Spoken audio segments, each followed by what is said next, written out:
which doesn't depend upon the wealth of their parents or the particular school that they're going to.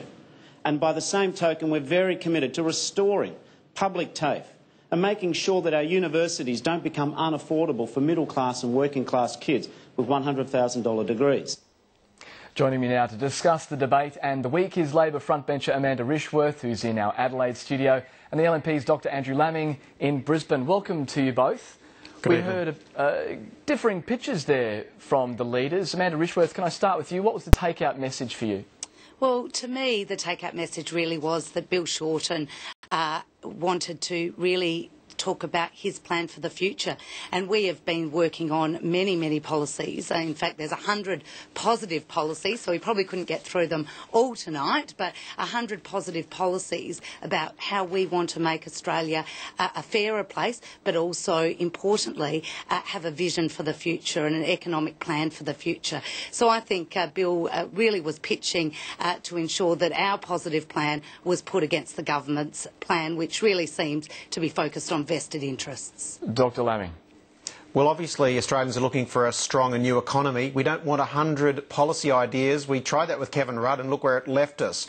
It's focused on defence, innovation, trade, tax reform, balancing the budget, health and education, roads funding guaranteed, and of course bringing back the Australian Building and Construction Commission. And I think Australians are just getting tired of the envy-based, rich versus poor, cringeworthy comments from Bill Shorten, a guy who clearly himself doesn't understand what life is like walking in the shoes of the poor, but makes out that he does. OK, well, Malcolm Turnbull did come armed with an announcement to make. Let's just take a listen. It's important to let you know some important news from today, that Susan Lee, our Health Minister, has reached agreement with the pathologist, with Pathology Australia, and they will be continuing to bulk bill. Amanda Rishworth, this has been an issue that Labor has been campaigning heavily on, this fear of no bulk billing for pathology tests. Are you happy that this deal has been reached? Well, look, obviously in the heat of an election campaign, Susan Ley has been sent out to do a deal with the Pathology Association. But of course, what this cut to the bulk billing incentive did was go right across the board to pathology, to diagnostic tests such as CT scans, MRIs. So, look, quite frankly, I doubt Susan Ley will be able to guarantee that there won't be more out-of-pocket expenses as a result of this deal. But of course, the attack on Medicare has been quite sustained by this government since it first came into office, first with Tony Abbott, but has continued under Malcolm Turnbull. And of course, the freeze to the Medicare rebate that has now been extended on and on and on will only push up the gap costs when a person goes to the doctor. Dr. And Laming, that clearly is getting more difficult. Dr Laming, you're a doctor. You've obviously felt this issue biting in the community if this deal's being done in the heat of a campaign. Look, obviously we have the most advanced pathology system in the world, increasing efficiencies every year. We know they can manage to continue bulk billing, which was never under threat. This tiny incentive introduced by Labor of $1.40 to $3 was only ever meant to increase bulk billing, and it plainly didn't. We should walk away quietly. A solution has been found, and it doesn't pass unnoticed that Bill Shorten's digging in on trying to protect Australian hearing services from privatisation, but our entire pathology system is privatised, so it's okay to have a blood test from a private provider but not a hearing test, and this is part of Labor's schizophrenic approach to privatisation. OK, if I can just move on, you would have heard in Sabra's package the comments by Peter Credlin tagging Malcolm Turnbull as Mr Harbourside Mansion. Dr Laming, was that a deliberate get square? Look, I think people have stopped listening to Peter Credlin and they're listening to Malcolm Turnbull, who's got a positive vision, quite obviously. I think we've got over also the idea that because someone's succeeded in life that they can't lead the nation.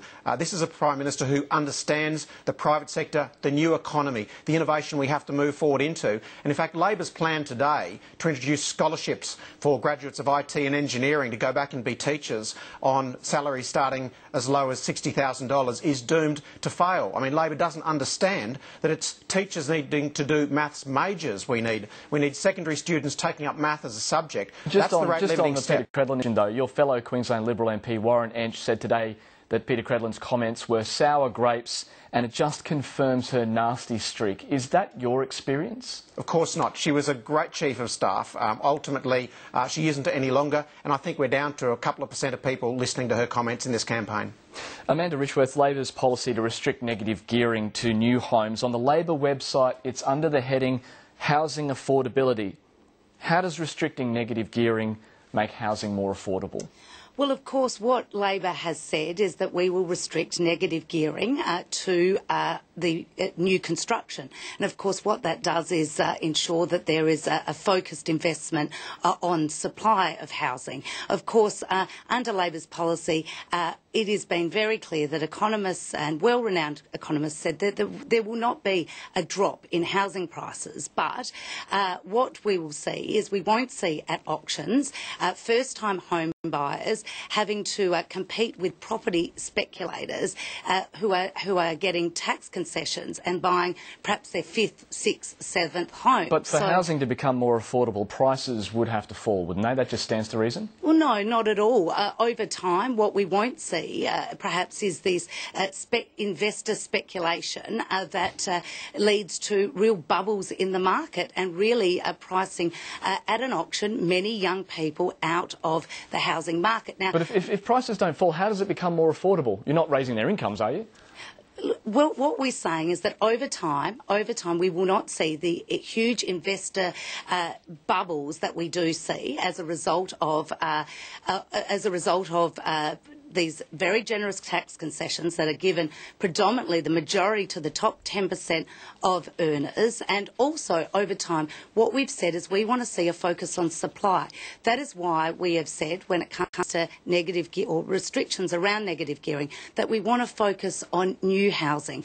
But of course... Dr Laming, I can see you shaking your head there. No, hang on. Malcolm Turnbull himself, as with the Treasurer, did say that there was excesses. And indeed, John Alexander has agreed with Labor's position on this. So we are not alone. In fact, there's members of the coalition that also agree with Labor's policy. Many economists, we think this is the right balance to strike. Tim, most of Australia is squirming in their lounges listening to Amanda's clumsy explanation. I mean, you're quite right. You've tied her in knots. Either prices go down or they don't. The reality is they'll drop where we can least afford it. Regional Australia, where you're flat out selling a tiny investment property, a policeman, a nurse, a teacher. 2/3 of these investors in a single dwelling are earning under $80,000 a year. Labor snuffs that out. This is the single wealth creation opportunity available to Australian families on middle incomes. Labor's killing it. Real estate agents know it. And of course, if you reduce the pool of rental homes, it gets harder and harder to rent, and that's a disaster for the many Australians who don't have $80,000 a year deposit. That's what stops you getting into the housing market, not fiddling with the price at auction by ruling out young families from being able to buy their first investment property. Well, I'd just like to take on a point about real estate agents. Is Andrew Laming suggesting that they are independent when it comes to not having an interest in this debate? Quite frankly, what Labor is doing is putting forward a policy that is about a fairer taxation system, but also one that does focus investment of where it's needed, and that is on new housing. Tim, I'd just be listening to real estate agents, and if Labor wants to turn their back on them, I think it's very unwise. All right, unfortunately we are out of time, but Amanda Rishworth, Dr Andrew Laming, thank you so much for your time. All the best. Although Australians often try to claim him as their own, Sam Neill is one of New Zealand's most celebrated and internationally acclaimed actors. With roles in Jurassic Park, The Piano, and even gangster TV series Peaky Blinders,